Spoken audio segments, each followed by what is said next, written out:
ദൈവത്തിന്റെ പരിശുദ്ധമായ നാം മഹത്വപ്പെടുമാറാകട്ടെ. അനുഗ്രഹീതമായ നല്ല സമയം കർത്താവിന്റെ പാദപീഠത്തിൽ നമുക്ക് ദൈവവചന ചിന്തയ്ക്കായി ദൈവവചന ധ്യാനത്തിനായി കടന്നു വരുവാൻ സ്വർഗത്തിലെ ദൈവം കൃപ നൽകിയല്ലോ. ദൈവം എല്ലാവരെയും സഹായിക്കട്ടെ. നമ്മുടെ ഹൃദയങ്ങളെ ദൈവസന്നിധാനത്തിൽ നമുക്ക് വിശാലമായി തുറന്നു കൊടുക്കാം. കർത്താവിന്റെ വചനം യാതൊരു തടസ്സവുമില്ലാതെ നമ്മുടെ ഹൃദയത്തിനകത്തേക്ക് കടന്നു വരുവാൻ ദൈവം സഹായിക്കുമാറാകട്ടെ. പഠിച്ചുകൊണ്ടിരിക്കുന്നതായ വേദഭാഗത്തിലേക്ക് ഞാൻ നിങ്ങളുടെ ശ്രദ്ധയെ തിരിക്കുകയാണ്. യോസഫിൽ കൂടെ ദൈവത്തിന്റെ പദ്ധതിയുടെ മുന്നോട്ടുള്ളതായ പ്രോഗ്രഷനാണ് നാം ചിന്തിച്ചുകൊണ്ടിരിക്കുന്നത്. ദൈവം തന്റെ ഇഷ്ടം നിവർത്തിക്കുവാൻ, തന്റെ പദ്ധതി ഭൂമിയിൽ നടപ്പാക്കുവാൻ ഒരു ജനത്തെ ഫോം ചെയ്യുകയാണ്, ഒരു രാഷ്ട്രത്തെ ഫോം ചെയ്യുകയാണ്. ആ രാഷ്ട്രത്തെ ഫോം ചെയ്യുന്നതിന് ദൈവം കൊണ്ടുവരുന്നതായ ദൈവിക മുഖാന്തരങ്ങളാണ് നാം ചിന്തിക്കുന്നത്.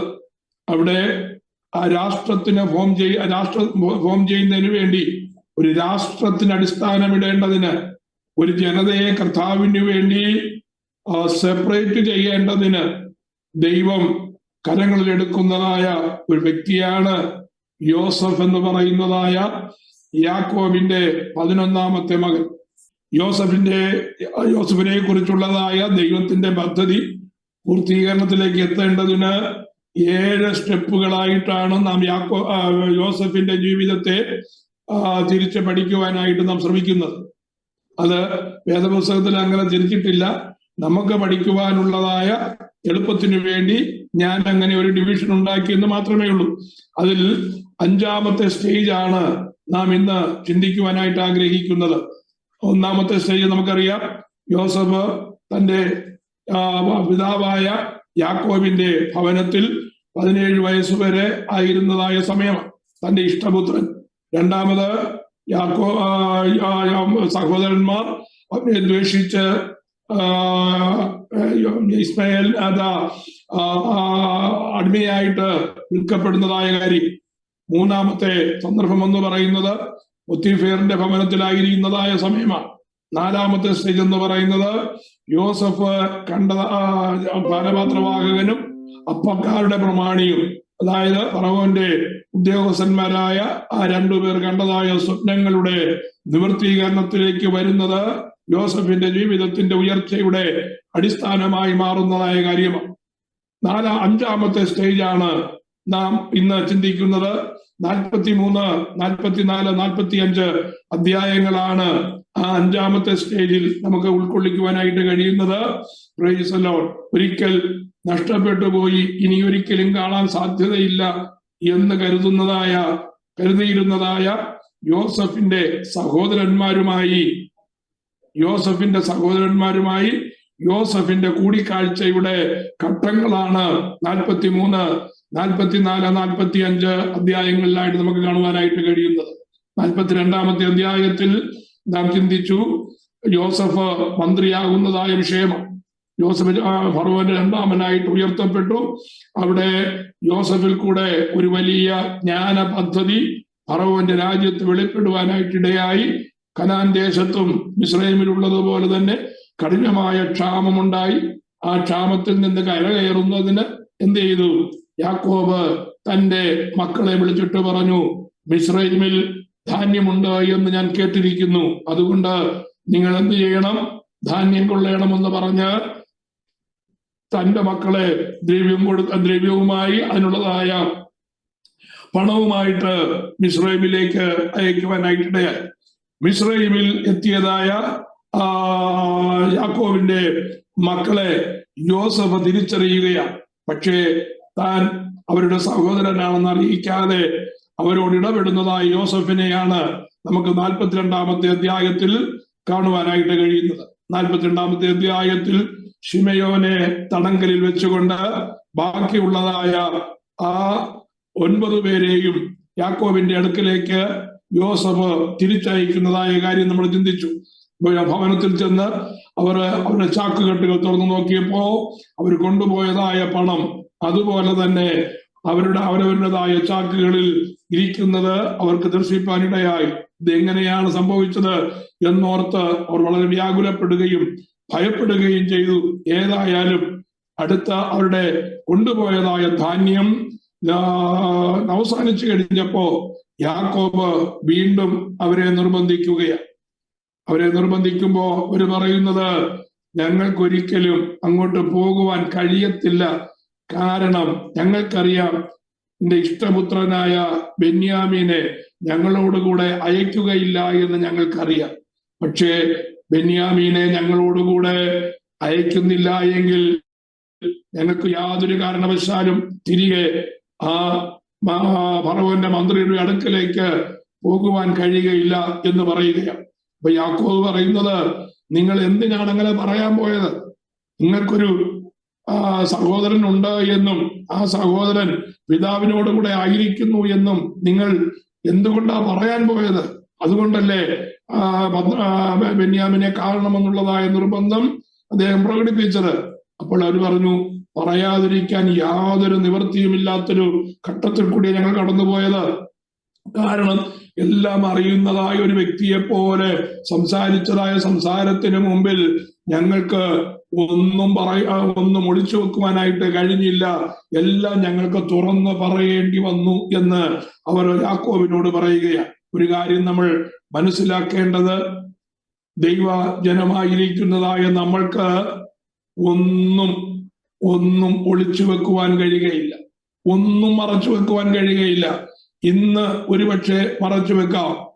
Price the Lord. ഏതാണ്ട് 13 വർഷത്തിന് മുമ്പ് മറച്ചു വെച്ച കാര്യമാണ് സഹോദരന്മാർ പിതാവിൽ നിന്ന് മറച്ചു വെച്ച കാര്യമാണത്. യോസഫ് മരിച്ചുപോയ കാര്യം. പക്ഷേ അതവർക്ക് വെളിപ്പെടുത്താതിരിക്കുവാൻ നിർവാഹമില്ലാത്ത ഒരു സന്ദർഭത്തിലേക്ക് അവർ നയിക്കപ്പെടുകയാണ്.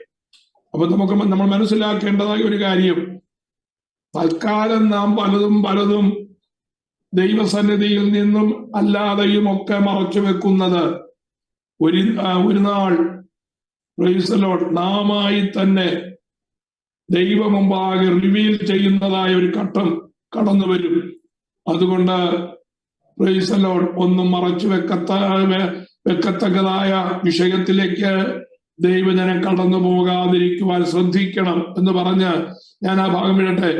ഏതായാലും നിവൃത്തിയില്ലാത്തത് കൊണ്ട് യാക്കോബ് ബെന്യാമീനെ കൂടെ കൊണ്ടുപോകുവാൻ സമ്മതിക്കുകയാണ്. ബെന്യാമീനെ വിടുമ്പോ യാക്കോബ് ഒരു കാര്യം പറഞ്ഞു, എന്റെ ഈ മകന് എന്തെങ്കിലും ഒരു അനർത്ഥമുണ്ടായാൽ, എന്തെങ്കിലും ഒരു കുഴപ്പമുണ്ടായാൽ ഞാൻ ജീവിച്ചിരിക്കുകയില്ല. നിങ്ങൾ എല്ലാവരും ചേർന്ന് എന്റെ നരയെ എന്ത് ചെയ്യും? പാതാളത്തിലേക്ക് അയക്കുമെന്ന് പറയുകയാണ്. അതിന് അപ്പോ യഹൂദ പറഞ്ഞത്, ഞങ്ങളുടെ സഹോദരൻ നിങ്ങളോട് കൂടെ ഇല്ലാതിരുന്നാൽ നിങ്ങൾ എന്റെ മുഖം കാണുകയില്ല എന്ന് യോസഫ് ഞങ്ങളോട് പറഞ്ഞു. അതുകൊണ്ട് ഞങ്ങൾ ചെന്ന ആഹാരം കൊള്ളണമെങ്കിൽ എന്ത് ചെയ്യണം? ഞങ്ങളുടെ സഹോദരനായ ബെന്യാമീനെ ഞങ്ങളുടെ കൂടെ അയച്ചെങ്കിലേ പറ്റുകയുള്ളൂ.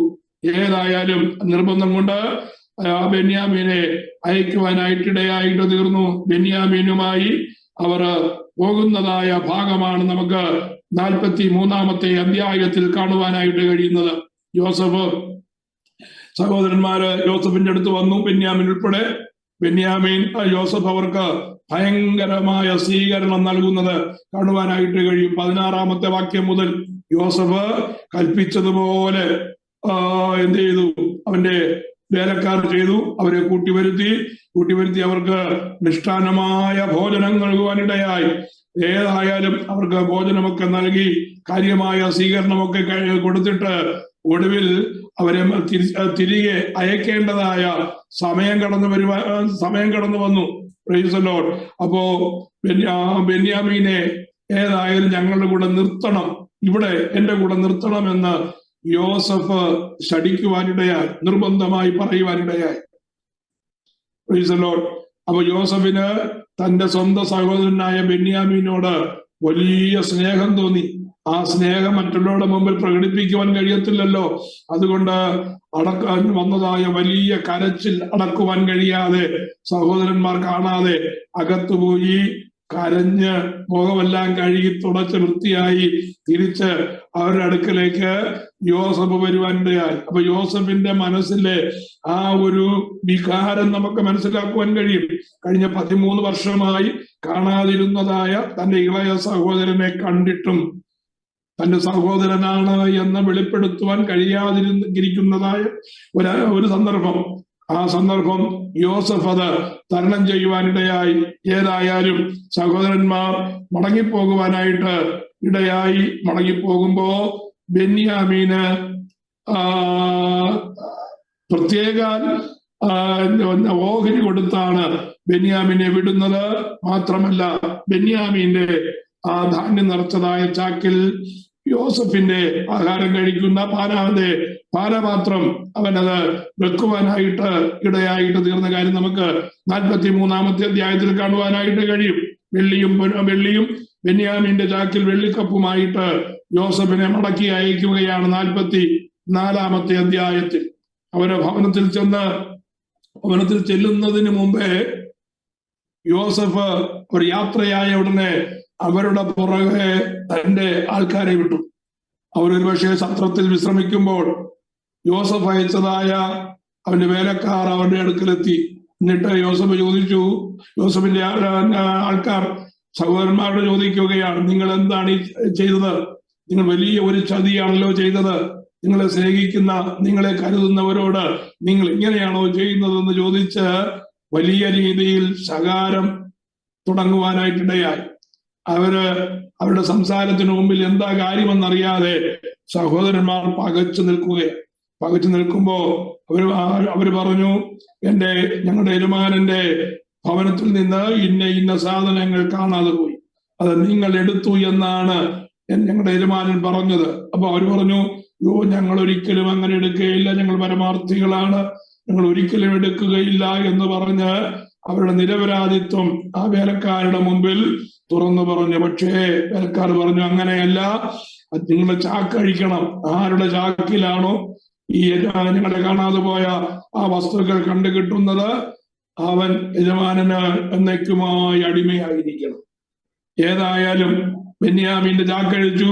ബെന്യാമീന്റെ ചാക്കിൽ നിന്ന് യോസഫിന് നഷ്ടപ്പെട്ടു പോയതായ കാര്യങ്ങൾ കണ്ടെത്തി. അപ്പോൾ അവർ വസ്ത്രം കീറി ചുമട് കഴുതപ്പുറത്ത് നിന്ന് കയറ്റി പട്ടണത്തിലേക്ക് മടങ്ങി ചെല്ലുകയാണ്. എവിടേക്ക്? യോസഫിന്റെ അടുക്കലേക്ക് മടങ്ങിച്ചെന്നു. യോസഫിന്റെ അടുക്കലേക്ക് മടങ്ങിച്ചെന്ന് കഴിഞ്ഞപ്പോ അവരെല്ലാവരും യോസഫിന്റെ മുമ്പാകെ സാഷ്ടാംഗം വീഴുകയാണ്.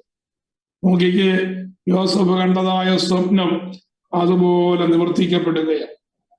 യോസഫ് എന്താ കണ്ട സ്വപ്നം? 13 വർഷങ്ങൾക്ക് മുമ്പ് യോസഫ് കണ്ട സ്വപ്നം എന്താ? യോസഫ് സഹോദരന്മാരാൽ അധികം ദ്വേഷിക്കപ്പെടുവാൻ കാരണമായ സ്വപ്നം എന്താ? യോസഫ് പൊട്ടക്കിണറ്റിൽ വീഴുവാനിടയായ സ്വപ്നം എന്താണ്? സഹോദരന്മാർ ഉൾപ്പെടെ എല്ലാവരും വയലിൽ കറ്റ കെട്ടിക്കൊണ്ടിരിക്കുമ്പോ യോസഫിന്റെ കറ്റ എഴുന്നേറ്റ് നിന്നു. സഹോദരന്മാരുടെ കറ്റകൾ വീണ് യോസഫിന്റെ കറ്റയെ നമസ്കരിക്കുന്നതായിട്ടാണ് യോസഫ് കണ്ടതായ സ്വപ്നം. അതുപോലെ അക്ഷരാർത്ഥത്തിൽ ഇതാ ചില വർഷങ്ങൾക്ക് ശേഷം സംഭവിക്കുന്നത് മനസ്സിലാക്കുവാനായിട്ട് കഴിയുകയാണ്. ദൈവിക നിർണയങ്ങൾക്ക് ഒരിക്കലും മാറ്റം വരികയില്ല. ശ്രദ്ധിക്കണം, ദൈവം ഒരു വ്യക്തിയെ കുറിച്ച് പ്ലാൻ ചെയ്തിരിക്കുന്നതായ കാര്യത്തിന് മാറ്റം വരികയില്ല. മാറ്റം വരുത്തുവാൻ മനുഷ്യൻ ശ്രമിച്ചാലും, മാറ്റം വരണമെന്ന് മനുഷ്യൻ ആഗ്രഹിച്ചാലും, ദൈവത്തിന്റെ പദ്ധതിയുമായി ബന്ധപ്പെട്ട വിഷയങ്ങൾ മാറ്റുവാൻ ഒരു മനുഷ്യനും കഴിയുകയില്ല.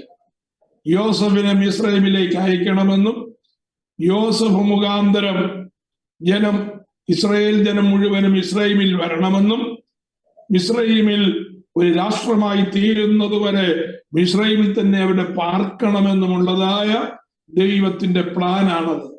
അത് ശ്രദ്ധിക്കണം. നമ്മൾ പലരും പറയുന്നത് പോലെ അബ്രഹാമിന്റെ കുഴപ്പമല്ല. അബ്രഹാം തന്റെ ഉടമ്പടി ചെയ്യുന്നതായ സമയത്ത് അബ്രഹാം ഉറങ്ങിപ്പോയത് കൊണ്ട് ദൈവം അബ്രഹാമിന് കൊടുത്ത ശാപമാണ് എന്ന് പഠിപ്പിക്കുന്നതായ ചിന്തകളുണ്ട്. അത് ശരിയല്ല എന്ന് ഞാൻ പറയട്ടെ. ദൈവത്തിന്റെ പദ്ധതി അബ്രഹാമിനെ അറിയിക്കുവാനായിട്ടും അബ്രഹാമുമായിട്ട് ഒരു കവനന്റ് ചെയ്യുവാനായിട്ടാണ്. ഉൽപ്പത്തി പുസ്തകം 15-ാമത്തെ അധ്യായത്തിൽ അബ്രഹാമുമായി ദൈവം ആ ബ്ലഡ് കവനന്റിൽ ഏർപ്പെടുന്നത്.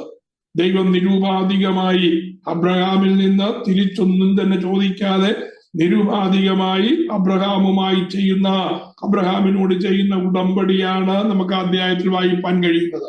ആ ഉടമ്പടിയുടെ ഒരു പ്രധാനപ്പെട്ടതായ ഭാഗമെന്ന നിലയിൽ യഹോവയായ ദൈവം അബ്രഹാമിനോട് പറഞ്ഞത്, നിന്റെ സന്തതി സ്വന്തമല്ലാത്ത ദേശത്ത് 400 സംവത്സരം അടിമകളായി പ്രവാസികളായി പാർക്കുമെന്ന് പറഞ്ഞത് സംഭവിക്കണമെങ്കിൽ ദൈവത്തിന്റെ പദ്ധതി അതിൻ്റെതായ നിലയിൽ പ്രോഗ്രസ് ചെയ്തെങ്കിലേ കഴിയുകയുള്ളൂ. അത് തടയുവാൻ 11 പേരടങ്ങുന്ന അല്ലെങ്കിൽ 10 പേരടങ്ങുന്ന യോസഫിന്റെ സഹോദരന്മാർ ശ്രമിച്ചിട്ടും അത് തടയുവാൻ അവർക്ക് കഴിഞ്ഞില്ല. ആ ദൈവിക പദ്ധതിയുടെ പൂർത്തീകരണത്തിലേക്ക് എത്തി നിൽക്കുകയാണ്. മന്ത്രിസ്ഥാനത്തിരിക്കുന്നതായ യോസഫിന്റെ മുമ്പാകെ തന്റെ സഹോദരന്മാരെല്ലാവരും കവിണ്ണു വീണ് നമസ്കരിക്കുമ്പോൾ, പ്രൈസ് ദി ലോർഡ്. അപ്പോ യോസഫ് എന്താ പറഞ്ഞത്? യോസഫ് പറഞ്ഞത്, നിങ്ങളെല്ലാം മടങ്ങിപ്പോയിക്കോ, കുഴപ്പമില്ല, പക്ഷേ കുറ്റം ചെയ്തത് ബെന്യാമീനാണ്. ബെന്യാമീനെ യാതൊരു കാരണവശാലും ഞാൻ എന്ത് ചെയ്യത്തില്ല, ഞാൻ വിട്ടുതരത്തില്ല.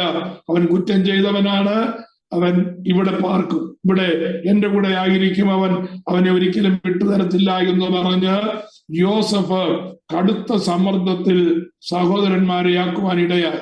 സഹോദരന്മാർക്ക് യാതൊരു കാരണവശാലും ബെന്യാമീൻ ഇല്ലാതെ ഭവനത്തിലേക്ക് മടങ്ങിപ്പോകുവാൻ കഴിയത്തില്ല. യാക്കോബ് ആൾറെഡി പറഞ്ഞു കഴിഞ്ഞു, ബെന്യാമീനെ കൂടാതെ നിങ്ങൾ മടങ്ങി വന്നാൽ ബെന്യാമീന്, എന്റെ പ്രിയ മകന് എന്തെങ്കിലും അനർത്ഥം സംഭവിച്ചാൽ പിന്നെ എന്നെ ജീവനോടെ നിങ്ങൾ കാണുകയില്ല. എന്റെ നരയെ നിങ്ങൾ ദുഃഖത്തോടെ പാതാളത്തിലേക്ക് അയക്കും. അത് ഒരു പിതാവിൽ നിന്ന് മക്കൾക്ക് കേൾക്കുവാൻ കഴിയുന്ന ഏറ്റവും വേദനയേറിയതായ കാര്യമാണ്. അത് മനസ്സിലാക്കിയതായ സഹോദരന്മാർ അങ്ങനെ ഒരിക്കലും സംഭവിക്കുവാൻ കഴിയുകയില്ല എന്ന് യോസഫിനോട് പറയുകയാണ്. ബെന്യാമീൻ ഇല്ലാതെ ഞങ്ങൾക്ക് മടങ്ങിപ്പോകുവാനായിട്ട് കഴിയത്തില്ല. ബെന്യാമീൻ ഇല്ലാതെ മടങ്ങിപ്പോയാൽ ഞങ്ങളുടെ പിതാവ് പിന്നെ ജീവനോടെ ശേഷിക്കുകയില്ല എന്ന് തീർത്ത് പറയുവാനിടയായി. ഇത് കേട്ട് കഴിഞ്ഞപ്പോ യോസഫിന് അടക്കുവാൻ കഴിഞ്ഞില്ല. യോസഫ് പറഞ്ഞു, എല്ലാവരെയും എന്റെ മുമ്പിൽ നിന്ന് പുറത്താക്കുക. എന്റെ സഹോദരന്മാർ, ഈ വന്നതായ പുരുഷന്മാർ മാത്രം എന്റെ മുമ്പിൽ നിൽക്കട്ടെ. ബാക്കിയുള്ളതായ മിസ്രൈമിലുള്ള എന്റെ വേലക്കാരെ മുഴുവനും എന്റെ സ്ഥലത്ത് നിന്ന് പുറത്താക്ക്, വാതിലടയ്ക്ക്. എന്നിട്ട് മിസ്രൈമിൽ ആരും അറിയാതെ യോസഫ് തന്നെ സഹോദരന്മാർക്ക് വെളിപ്പെടുത്തുന്നതായ വിഷയമാണ് നമുക്ക് 45-ാമത്തെ അധ്യായത്തിൽ കാണുവാനായിട്ട് കഴിയുന്നത്. 45-ാമത്തെ അധ്യായത്തിൽ യോസഫ് തന്റെ സഹോദരന്മാർക്ക് മുമ്പിൽ തന്നെ വെളിപ്പെടുത്തുന്നതായ സംഭവമാണ്. Price the Lord. അപ്പോ യോസഫ് ഉച്ചത്തിൽ കരഞ്ഞു. മിസ്രൈമ്യരും ഫറവോന്റെ ഗൃഹവും ആ കരച്ചിൽ കേട്ടു. യോസഫ് സഹോദരന്മാരോട് പറഞ്ഞു, ഞാൻ യോസഫ് ആകുന്നു. 45-ാം അധ്യായത്തിന്റെ 3 മുതലുള്ളതായ വാക്യമാണ്. എന്റെ അപ്പൻ ജീവനോടിരിക്കുന്നുവോ എന്ന് പറഞ്ഞ് അവന്റെ സഹോദരന്മാർ അവന്റെ സന്നിധിയിൽ ഭ്രമിച്ചു പോയത് കൊണ്ട് അവനോട് ഉത്തരം പറവാൻ അവർക്ക് കഴിഞ്ഞില്ല. യോസഫ് സഹോദരന്മാരോട് ഇങ്ങോട്ട് അടുത്തു വരുവീൻ എന്ന് പറഞ്ഞു. അവർ അടുത്ത് ചെന്നപ്പോൾ അവൻ പറഞ്ഞത്, നിങ്ങൾ മിസ്രൈമിലേക്ക് വിറ്റുകളഞ്ഞ നിങ്ങളുടെ സഹോദരൻ യോസഫ് ആകുന്നു ഞാൻ. ആ വൈകാരികമായ അവസ്ഥ ഒന്ന് ചിന്തിച്ചു നോക്കുകയെ. അപ്പനോട് ചെന്ന് പറഞ്ഞതാണ്, ഞങ്ങളുടെ സഹോദരൻ ജീവിച്ചിരിപ്പില്ല, ഏതോ ദുഷ്ടമൃഗം അവനെ കൊന്നുകളഞ്ഞു എന്ന് പറഞ്ഞ് അവന്റെ വിശേഷപ്പെട്ടതായ വസ്ത്രം കീറി ഏതോ മൃഗത്തിന്റെ രക്തത്തിൽ മുക്കി എന്ത് ചെയ്തു? പിതാവിനെ കാണിച്ചതാണ്. ആ സഹോദരന്മാരുടെ മുമ്പിൽ അവർ മരിച്ചുപോയി എന്ന് കരുതിയിരുന്നതായ യോസഫ് പൊടുന്നനവേ ഞാനാണ് യോസഫ് എന്ന് പറഞ്ഞ് ഉന്നത പദവിയിൽ ഇരിക്കുന്നതായ യോസഫ് തന്നെ തന്നെ വെളിപ്പെടുത്തിയപ്പോ ഉണ്ടായതായ വൈകാരികമായ അവസ്ഥ, ആ ഇമോഷണൽ സിറ്റുവേഷൻ എന്ന് പറയുന്നത് നമുക്കൊരിക്കലും ചിന്തിക്കുവാൻ കഴിയാത്തതായ ഒരു സന്ദർഭമാണ്. ഏതായാലും അവിടെ യോസഫ് ചെയ്തത് തന്റെ പിതാവിനോട് സഹോദരന്മാർക്ക് വെളിപ്പെടുത്തിയതിനു ശേഷം തന്റെ പിതാവിനെ കൂട്ടിക്കൊണ്ടുവരുവാനുള്ളതായ ക്രമീകരണം ചെയ്യുകയാണ്. Price the Lord. അങ്ങനെ സഹോദരന്മാർക്ക് മുമ്പിൽ വെളിപ്പെടുന്നതായ 5-ാമത്തെ സ്റ്റേജ് 45-ാമത്തെ അധ്യായത്തിൽ അവസാനിക്കുകയാണ്. Price the Lord. അപ്പോ മിസ്രൈമിലേക്ക് കൊണ്ടുവരുവാൻ വേണ്ടി, തന്റെ അപ്പനെ കൊണ്ടുവരുവാൻ വേണ്ടി യോസഫ് ഫറവോനോട് ചെന്ന് പറയുകയാണ്, എന്റെ സഹോദരന്മാർ അവര് ധാന്യം കൊണ്ടുവാൻ വന്നു, കനാൻ ദേശത്ത് നിന്ന് വന്നത് എന്റെ സ്വന്തം സഹോദരന്മാരാണ് എന്ന് പറഞ്ഞുകൊണ്ട് യോസഫ് തന്റെ സഹോദരന്മാരെ ഫറവോന് പരിചയപ്പെടുത്തി. എന്റെ പിതാവ് കനാൻ ദേശത്തുണ്ട്, എന്റെ പിതാവിനെ കൂട്ടിക്കൊണ്ടുവരുവാനുള്ളതായ പെർമിഷൻ ഫറവോനോട് യോസഫ് ചോദിച്ചു. ഫറവോൻ യോസഫിന് പെർമിഷൻ കൊടുത്തു. തന്റെ പിതാവായ യാക്കോബിനെ കൂട്ടിക്കൊണ്ടുവരുവാൻ ഫറവോൻ കൽപ്പിച്ചു. അങ്ങനെ മിസ്രൈമിലേക്ക് ഇസ്രയേലിനെ അല്ലെങ്കിൽ യാക്കോബിനെ ഫറവോൻ ക്ഷണിക്കുന്നതായ അനുഭവം നമുക്ക് 45-ാം അധ്യായത്തിന്റെ 15-ാമത്തെ വാക്യം മുതൽ കാണുവാനായിട്ട് കഴിയും. ഫറവോൻ യോസഫിനോട് പറഞ്ഞത്, നിന്റെ സഹോദരന്മാരോട് നീ പറയേണ്ടതെന്നാൽ, നിങ്ങൾ ഇത് ചെയ്യുവീൻ, നിങ്ങളുടെ മൃഗങ്ങളുടെ പുറത്ത് ചുമട് കയറ്റി പുറപ്പെട്ട് കനാൻ ദേശത്ത് ചെന്ന് നിങ്ങളുടെ അപ്പനെയും കുടുംബങ്ങളെയും കൂട്ടിക്കൊണ്ട് എന്റെ അടുക്കൽ വരുവീൻ. ഞാൻ നിങ്ങൾക്ക് മിസ്രയീം ദേശത്തിലെ നന്മ തരും, ദേശത്തിന്റെ പുഷ്ടി നിങ്ങൾ അനുഭവിക്കും. നിനക്ക് കൽപ്പന തന്നിരിക്കുന്നു, ഇതാകുന്നു നിങ്ങൾ ചെയ്യേണ്ടത്. നിങ്ങളുടെ പൈതങ്ങൾക്കും ഭാര്യമാർക്കും വേണ്ടി മിസ്രയീം ദേശത്ത് നിന്ന് രഥങ്ങൾ കൊണ്ടുപോയി നിങ്ങളുടെ അപ്പനെ കയറ്റിക്കൊണ്ടുവരണം. നിങ്ങളുടെ സാമാനങ്ങളെ കുറിച്ച് ചിന്തിക്കേണ്ട, മിസ്രയീം ദേശത്തെങ്ങുമുള്ള നന്മ നിങ്ങൾക്കുള്ളതാകുന്നു. ഇസ്രയേലിന്റെ പുത്രന്മാർ അങ്ങനെ തന്നെ ചെയ്തു. യോസഫ് തന്റെ സഹോദരന്മാരോട് പറഞ്ഞതനുസരിച്ച് സഹോദരന്മാർ കനാൻ ദേശത്തേക്ക് പോകുവാനായിട്ടിടയായി. യോസഫിന്റെ കൽപ്പന പ്രകാരം വേണ്ടിയതായ കാര്യങ്ങളൊക്കെ ഫറവോന്റെ വേലക്കാർ ക്രമീകരിപ്പാനായിട്ടിടയായിട്ട് തീർന്നു. രഥങ്ങളെയും ബാക്കിയുള്ളതായ കാര്യങ്ങളെയും ഒരുക്കി അവരെ കനാൻ ദേശത്തേക്ക് വിടുന്നതായ ഭാഗമാണ് നമുക്ക് 46 മുതലുള്ളതായ അധ്യായങ്ങളിൽ കാണുവാനായിട്ട് കഴിയുന്നത്. 46-ാമത്തെ അധ്യായം യോസഫിന്റെ ജീവിതത്തിന്റെ 6-ാമത്തെ ഘട്ടമാണ്. 6-ാമത്തെ ഘട്ടം യാക്കോബ് തന്റെ കുടുംബവുമായിട്ട് എവിടെ എത്തി? മിസ്രൈമിലേക്ക് കടന്നു വരുവാനായിട്ടിടയായിട്ട് തീർന്നു. മിസ്രൈമിലേക്ക് കടന്നു വരുമ്പോ അവര് ആദ്യം ചെയ്തത്, അല്ലെങ്കിൽ ഫറവോന്റെ കൊട്ടാരത്തിൽ നിന്ന് മടങ്ങിപ്പോയതായ യാക്കോബിന്റെ മക്കൾ യാക്കോബിനോട് ചെന്ന് പറയുമ്പോൾ യാക്കോബിന്റെ റെസ്പോൺസ് നാം ശ്രദ്ധിക്കണം. Price the Lord. യാക്കോബ് അവിടെ നമുക്ക് 46-ാം അധ്യായത്തിൽ അത് കാണുവാനായിട്ട് കഴിയും. 46-ാം അധ്യായം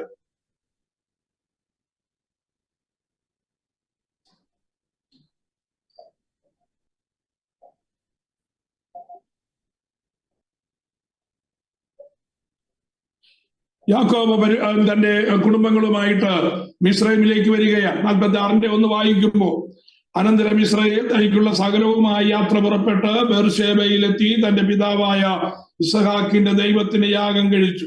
ദൈവം ഇസ്രായേലിനോട് രാത്രി ദർശനങ്ങളിൽ യാക്കോബേ യാക്കോബേ എന്ന് വിളിച്ചതിന് ഞാൻ ഇതാ എന്ന് പറഞ്ഞു. അപ്പോൾ അവൻ, ഞാൻ ദൈവമാകുന്നു, നിന്റെ പിതാവിന്റെ ദൈവം തന്നെ. മിസ്രൈമിലേക്ക് പോകുവാൻ ഭയപ്പെടേണ്ട, അവിടെ ഞാൻ നിന്നെ വലിയ ജാതിയാക്കുമെന്ന് അരുളി ചെയ്തു. ഈ പ്രത്യേകമായ പോയിന്റിൽ ഒരു നിമിഷം നിങ്ങളുടെ ശ്രദ്ധയെ ഞാൻ ആകർഷിക്കുകയാണ്. തലമുറയായിട്ട് ആവർത്തിക്കപ്പെടുന്നതായ ചില വിഷയങ്ങൾ നമുക്കിവിടെ കാണുവാൻ കഴിയും. ശ്രദ്ധിക്കണം.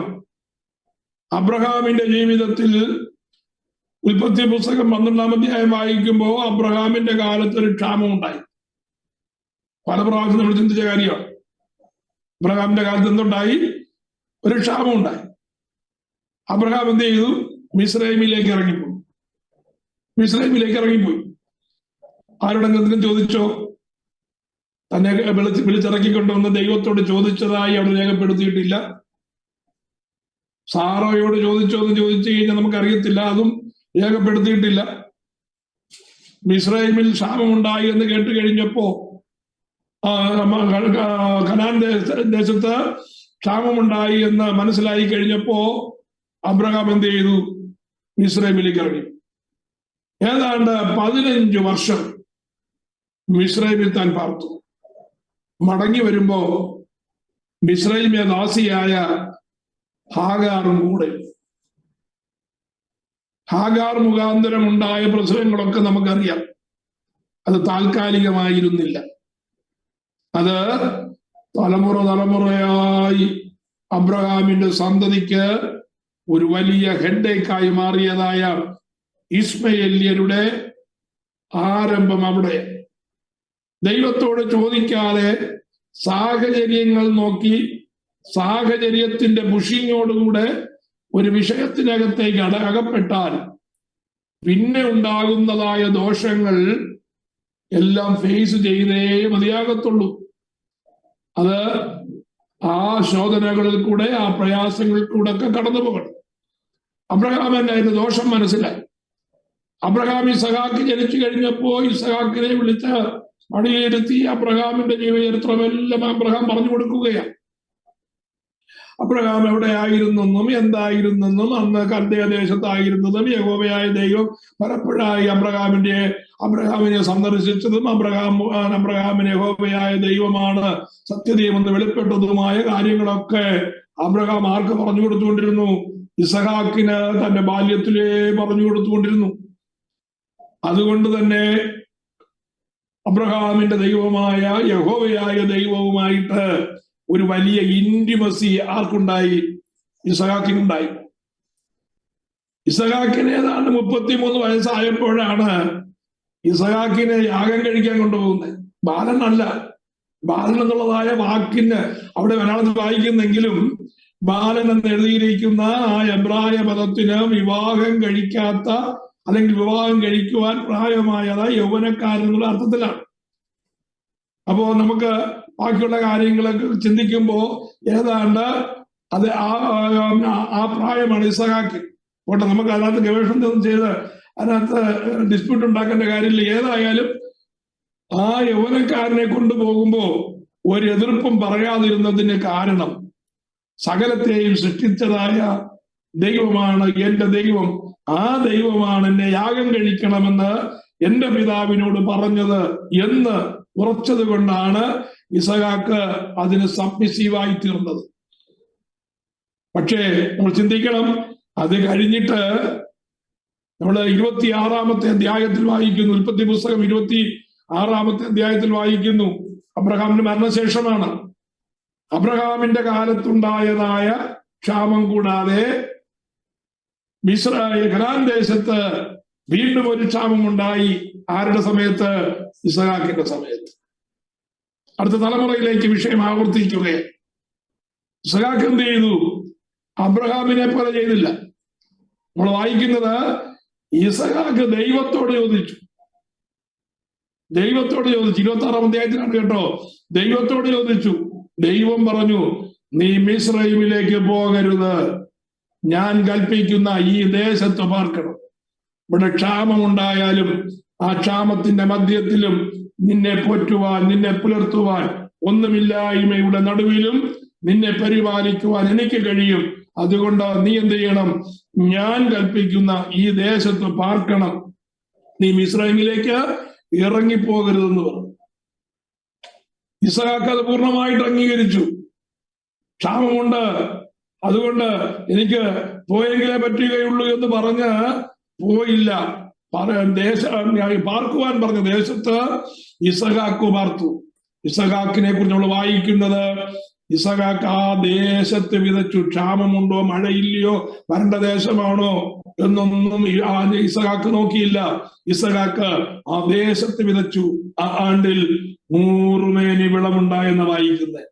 ദൈവം പറയുന്ന ദേശത്ത് വിതച്ചാൽ, ദൈവം പറയുന്നത് പോലെ ചെയ്താൽ, ദൈവത്തിന്റെ ആലോചനയ്ക്ക് കീഴ്പ്പെട്ടാൽ, ദൈവ ശബ്ദമനുസരിപ്പാനായി ഒരുവൻ ഏൽപ്പിച്ചു കൊടുത്താൽ, വരണ്ട ദേശത്തും മഴയില്ലാത്ത ദേശത്തും ക്ഷാമമുള്ളതായ പ്രദേശത്തും ഒന്നുമില്ലായ്മയുടെ മധ്യത്തിലും 100 മേനി വിളവ് തന്ന് പോറ്റുവാൻ ശക്തനായ ദൈവമാണ് നമ്മുടെ ദൈവം.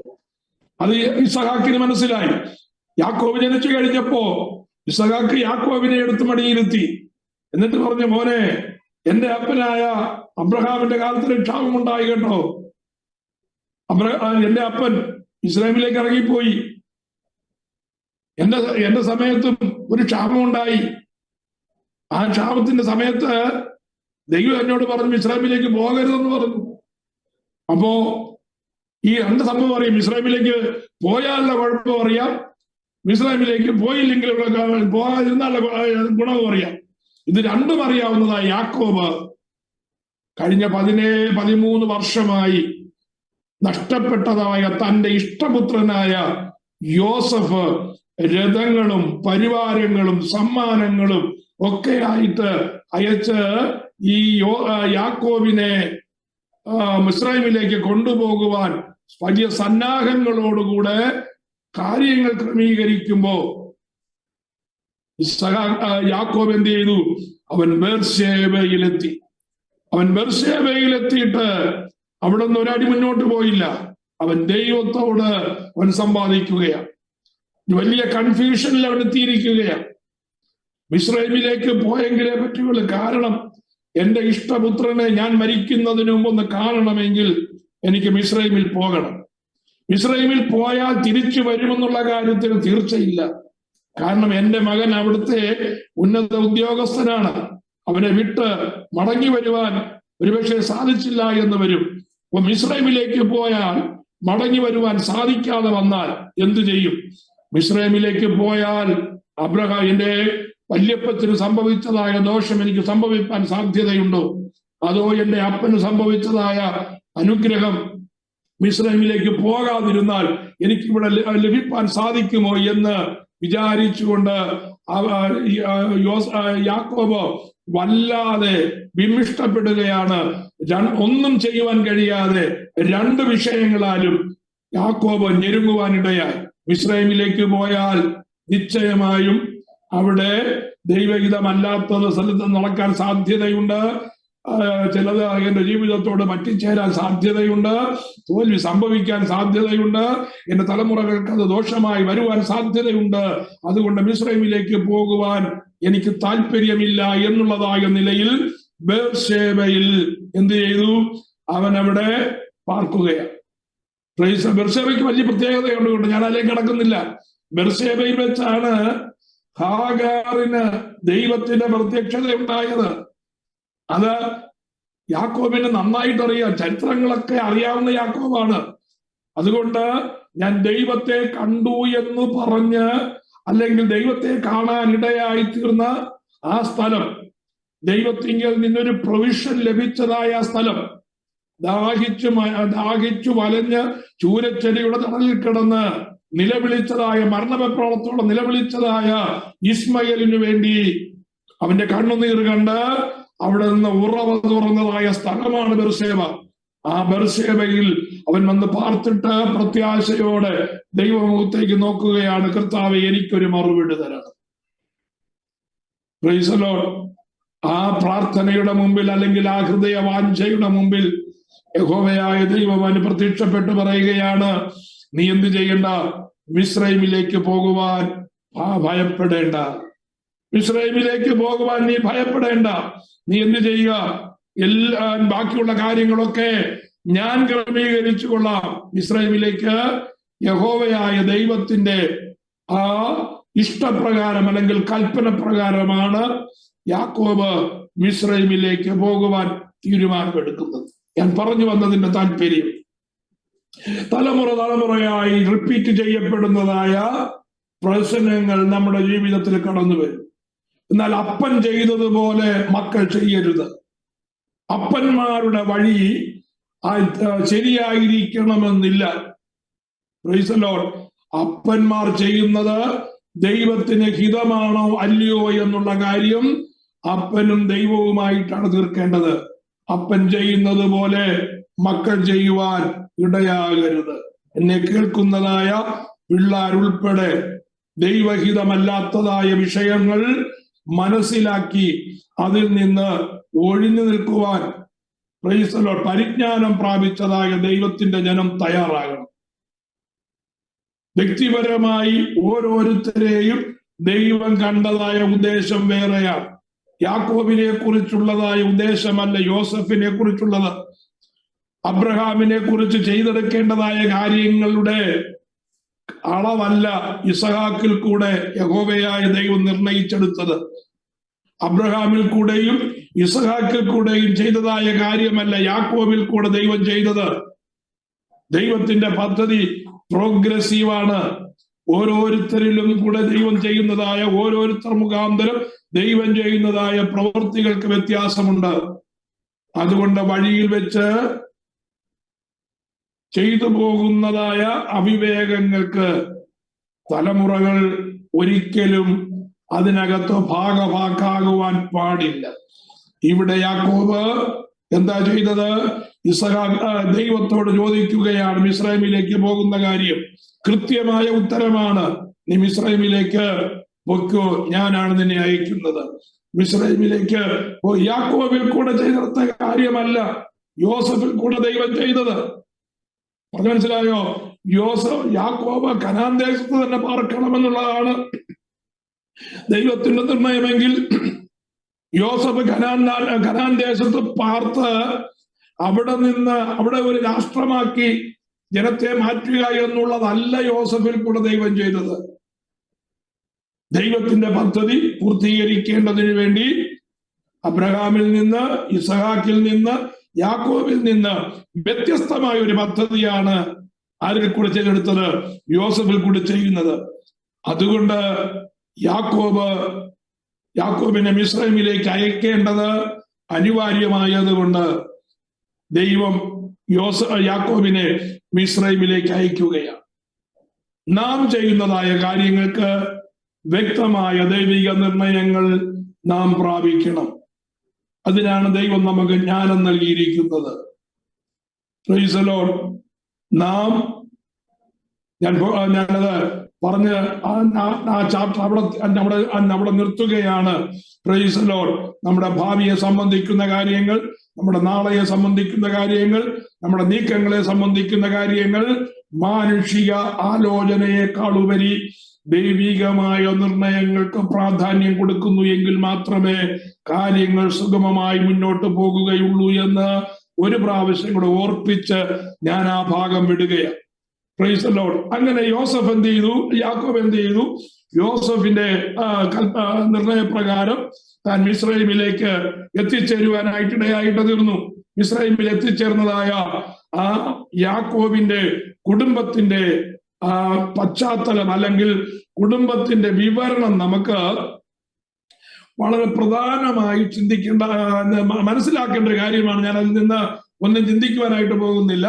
Price the Lord. ശ്രദ്ധിക്കേണ്ട ഒരു കാര്യം, 8-ാമത്തെ വാക്യം മുതൽ 46-ാം അധ്യായത്തിന്റെ 8-ാമത്തെ വാക്യം മുതൽ 27-ാമത്തെ വാക്യം വരെ ചിന്തിക്കുമ്പോ അവിടെ കനാനിൽ നിന്ന് മിസ്രൈമിലേക്ക് കൊണ്ടുവന്നതായ ഇസ്രായേലിന്റെ കുടുംബത്തിന്റെ കണക്ക് പറഞ്ഞിട്ടുണ്ട്. യാക്കോബ് തുടങ്ങി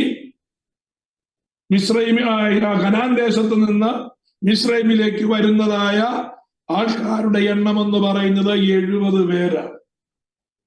മനസ്സിലായോ? ആ 70 പേര് മിസ്രൈമിൽ എത്തിയപ്പോ മിസ്രൈമിൽ കണക്കിൽപ്പെടുന്നതായ 3 പേരും കൊണ്ടുണ്ട്. ആരൊക്കെയാണ്? ഒന്ന് യോസഫുണ്ട്. യോസഫിന്റെ 2 പുത്രന്മാരുണ്ട്, മനശ്ശെയും എബ്രഹീമും. അങ്ങനെ യോസഫിനെ അവിടെ 70 പേരുടെ പേരിൽ യോസഫിനെ കൂട്ടിയാൽ 72 പേരാണ് അവിടെ യാക്കോബിന്റെ സന്തതികളായി മിസ്രൈമിൽ എത്തിയതായ ജനം.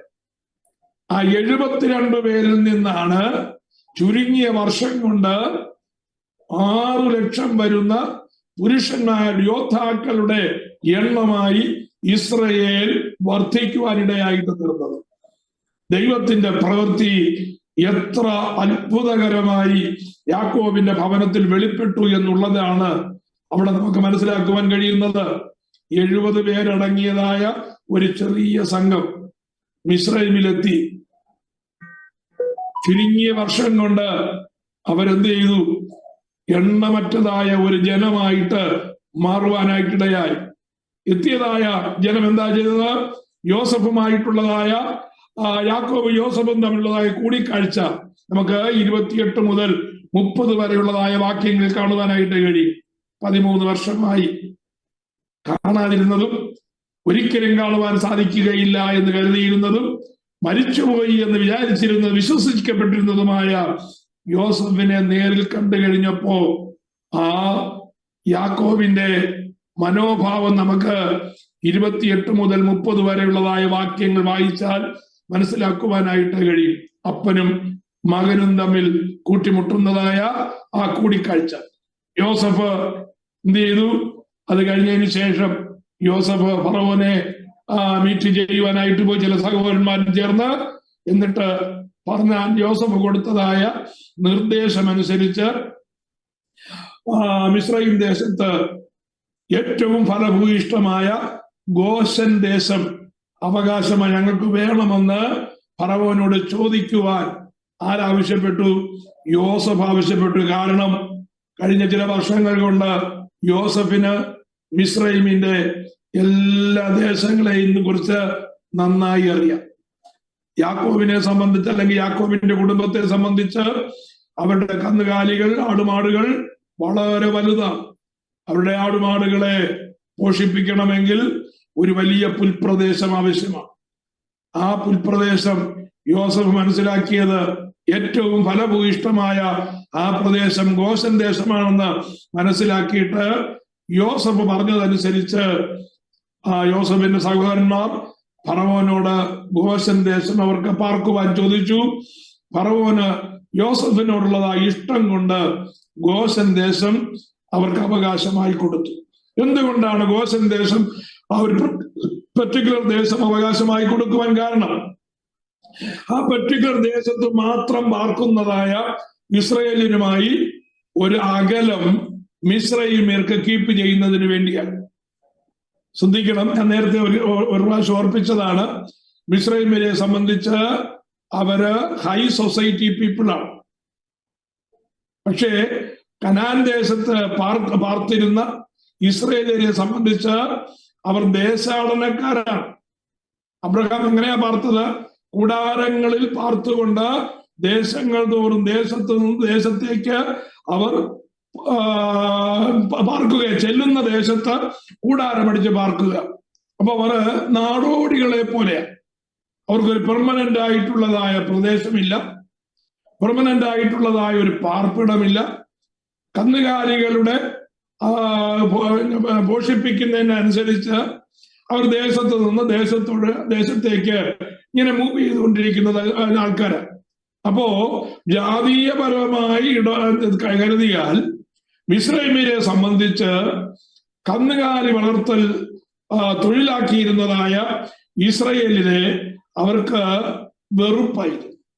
അതുകൊണ്ട് തന്നെ അവരുടെ കുടുംബ വിഷയങ്ങളിൽ ഇസ്രയേലിനെ അടുപ്പിക്കുകയില്ല, അവരുടെ ഭക്ഷണക്രമങ്ങൾക്ക് ഇസ്രയേലിനെ അടുപ്പിക്കുകയില്ല. അവർ ഒന്നിച്ചിരുന്ന് എന്ത് ചെയ്യത്തില്ല? ഭക്ഷണം കഴിക്കത്തില്ല.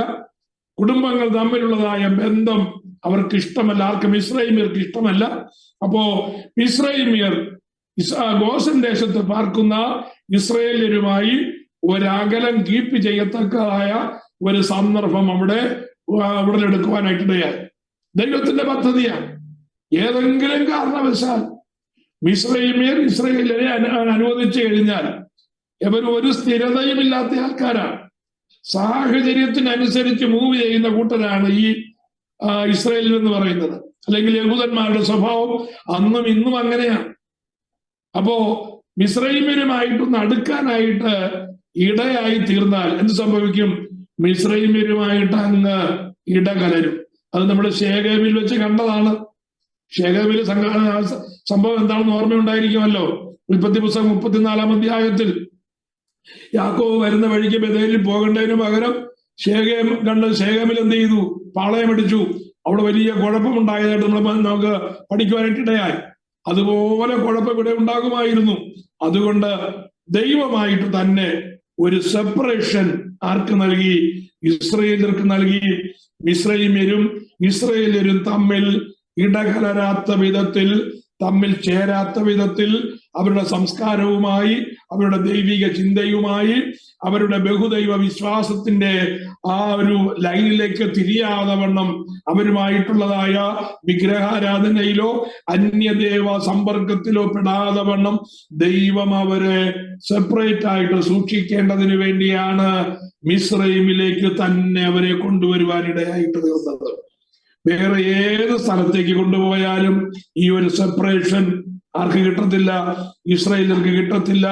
കാരണം ഇസ്രായേലിനെ എല്ലാവരും അവരിലെ ഒരാളായിട്ട് കരുതുവാനായിട്ട് ഇടയായിട്ട് തീർന്നാൽ അവരുമായിട്ട് കൂടി യോജിച്ച് അവരുടെ സംസ്കാരത്തിന് ഇഴുകിച്ചേർന്ന് അങ്ങനെ പോകും. അത് തടയേണ്ടതിന് വേണ്ടിയാണ് ദൈവം യാക്കോബിന്റെ ഭവനത്തെ മിസ്രൈമിലേക്ക് കൊണ്ടുവന്ന് ആ ഗോശൻ ദേശത്ത് പ്രത്യേകമായി പാർപ്പിക്കുവാനിടയായിട്ട് തീർന്നത്. യോസഫ് തന്റെ കുടുംബമായി ഗോശൻ ദേശത്ത് പാർക്കുന്നതായ ആ ഭാഗമാണ് അഞ്ചാമത്തെ സ്റ്റേജ്. Price the Lord. തന്റെ സഹോദരന്മാരുമായിട്ട് യാക്കോബ് ഒന്നിച്ചാകുകയാണ്. Price the Lord. ഒടുവിൽ നമുക്ക് കാണുവാനായിട്ട് കഴിയും, യോസഫ് നല്ല ഭരണാധികാരിയായ 7ാം ഘട്ടത്തിലേക്ക് വരികയാണ്. യോസഫ് ജീവിതത്തിന്റെ 7ാമത്തെ ഘട്ടം, 7ാമത്തെ സ്റ്റേജ് എന്ന് പറയുന്നത് യോസഫ് നല്ല ഭരണാധികാരി. 47-ാം അധ്യായത്തിൽ നമുക്കത് കാണുവാനായിട്ട് കഴിയും. നിങ്ങൾ സമയം കിട്ടുമ്പോൾ വായിച്ചാൽ മതി. യോസഫ് എങ്ങനെയാണ് ഫറവോനുമായിട്ട് ആ ഒരു ബന്ധം സൂക്ഷിച്ചതെന്ന്. ഫറവോനെ സകലത്തിനും അധികാരിയായി തീരത്തക്ക വിധത്തിൽ കന്നുകാലികൾക്കും അതുപോലെ നിലങ്ങൾക്കും അവരുടെ വിളവുകൾക്കും എല്ലാം ഉടമസ്ഥനാക്കി മാറ്റിയത് യോസഫാണ്. അത് വളരെ കാലം അതുപോലെ മിസ്രയീം ദേശം നശിച്ചു പോകുന്നത് വരെ അത് അങ്ങനെ തന്നെയായിരുന്നു. 48-ാമത്തെ അധ്യായത്തിൽ യോസഫിന് നൽകുന്ന അനുഗ്രഹത്തെ കാണുവാനായിട്ട് കഴിയും. 49-ാമത്തെ അധ്യായത്തിൽ ഗോത്രങ്ങൾക്കുള്ള അനുഗ്രഹം കാണുവാൻ കഴിയും. 49-ാമത്തെ അധ്യായത്തിലാണ് യാക്കോബിന്റെ മരണം സംഭവിക്കുന്നത്. 50-ാമത്തെ അധ്യായത്തിൽ യോസഫിന്റെ മരണവും സംഭവിക്കുകയാണ്. അപ്പോ ഉൽപ്പത്തി പുസ്തകത്തിൽ ദൈവത്തിന്റെ പദ്ധതി ഇവിടെ വന്ന് നിൽക്കുകയാണ്. ഒരു വലിയ രാഷ്ട്രമായി മാറ്റാനുള്ളതായ ആ ഒരു പിൻ പോയിന്റിൽ ദൈവത്തിന്റെ പദ്ധതി ഒന്ന് നിൽക്കുകയാണ്. നമ്മുടെ വിഷയം എന്താണെന്ന് മനസ്സിലാക്കിക്കോണം. Redemption from the book of Genesis to Revelation. ദൈവത്തിന്റെ വീണ്ടെടുപ്പിന്റെ പദ്ധതി വേദപുസ്തകത്തിൽ ഉൽപ്പത്തി മുതൽ വെളിപ്പാട് വരെയാണ്. അതിൽ ദൈവത്തിന്റെ മാനവജാതിയോടുള്ളതായ ആ ഉടമ്പടി നിർവഹിക്കുന്നതിനു വേണ്ടി ഇസ്രായേൽ ജനത്തെ ഒരുക്കി അവരെ ഒരു രാഷ്ട്രത്തിന്റെ മുനമ്പിലേക്ക് കൊണ്ടുവന്ന് നിർത്തിയിരിക്കുന്നതായ അവസാനത്തെ അധ്യായമാണ് 50-ാമത്തെ അധ്യായം. 49-ൽ 147 വയസ്സുള്ളവനായി യാക്കോബ് മരിക്കുന്നു. ഉൽപ്പത്തി പുസ്തകം അവസാനിക്കുമ്പോ 110 വയസ്സുള്ളവനായി യോസഫ് മരിച്ചു. യോസഫിനെ ശവപ്പെട്ടിയിൽ വെക്കുന്നതോടുകൂടെ ഉൽപ്പത്തി പുസ്തകം അവസാനിക്കുകയാണ്. അതാണ് അവസാനത്തെ ഭാഗം. അടുത്ത ആഴ്ചയിൽ നമുക്ക് ബൈബിൾ ക്ലാസ് ഉണ്ടായിരിക്കുന്നതല്ല, ഉപവാസ പ്രാർത്ഥനയായിരിക്കുമല്ലോ. അത് കഴിഞ്ഞതിന് ശേഷം നമ്മൾ ആരംഭിക്കുന്നത് പുറപ്പാട് പുസ്തകത്തിലെ ദൈവത്തിന്റെ വീണ്ടെടുപ്പിന്റെ പദ്ധതിയാണ്. അത് ഉൽപ്പത്തി പുസ്തകത്തിലെ പോലെയല്ല, അത് വ്യത്യസ്തമായ രീതിയിലാണ് ദൈവത്തിന്റെ റിഡംഷൻ പ്ലാൻ പുറപ്പാട് പുസ്തകം മുതൽ നമുക്ക് കാണുവാൻ കഴിയുന്നത്. നമുക്കത് മനസ്സിലാക്കുവാൻ ദൈവമായ കർത്താവ് സഹായിക്കട്ടെ എന്ന പ്രാർത്ഥനയോടുകൂടെ ഞാൻ ഈ ക്ലാസ് ഇവിടെ അവസാനിപ്പിക്കുന്നു.